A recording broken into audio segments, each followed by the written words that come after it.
సాధారణంగా ప్రసవం తర్వాత దాదాపు మహిళలందరూ వెయిట్ లాస్ అయ్యేందుకు తెగ ఆరాటపడుతుంటారు. ఇందులో భాగంగానే ఎన్నో ప్రయోగాలు చేస్తుంటారు. అయితే ప్రసవం తర్వాత వచ్చిన ఒళ్ళును, జారిన పొట్టను, పెరిగిన నడుమును మళ్లీ పూర్వస్థితికి తెచ్చేందుకు జాజికాయ అద్భుతంగా సహాయపడుతుంది. వంటలకు చక్కటి రుచి, వాసనను అందించే జాజికాయలో ఎన్నో పోషక విలువలతో పాటు ఔషధ గుణాలు నిండి ఉన్నాయి. అందుకే ఆరోగ్యపరంగా మరియు సౌందర్యపరంగా జాజికాయ అనేక ప్రయోజనాలను అందిస్తుంది. వివిధ రకాల జబ్బులను నివారిస్తుంది. ముఖ్యంగా ప్రసవం తర్వాత ఇప్పుడు చెప్పబోయే విధంగా జాజికాయను తీసుకుంటే సూపరు ఫాస్ట్ గా బరువు తగ్గొచ్చు. మరి ఆలస్యం ఎందుకు? డెలివరీ తర్వాత జాజికాయను ఎలా తీసుకుంటే వెయిట్ లాస్ అవుతారో ఓ చూపు చూసేయండి. ముందుగా 5 నుంచి 8 జాజికాయలను తీసుకుని లైట్ గా క్రష్ చేసుకుని పెట్టుకోవాలి. ఇప్పుడు స్టవ్ ఆన్ చేసి ప్యాన్ పెట్టి అందులో క్రష్ చేసుకున్న జాజికాయలను వేసి స్లో ఫ్లేమ్ పై 2 నిమిషాల పాటు వేయించుకోవాలి.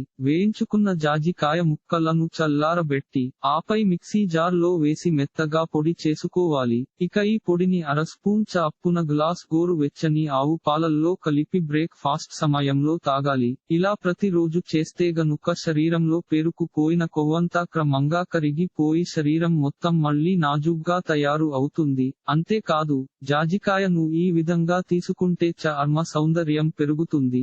గ్యాస్, మలబద్ధకం వంటి సమస్యలు దూరం అవుతాయి. మరియు నిద్ర కూడా బాగా పడుతుంది. ఇలాంటి మరిన్ని తెలుగు వార్త విశేషాలు కోసం ఛానల్ కి సబ్స్క్రైబ్ చేసి గంట నొక్కడం మర్చిపోకండి. ఈ వీడియోని తోటి మిత్రులకి షేర్ చేయండి. మీ అభిప్రాయాన్ని కామెంట్ లో తెలపండి.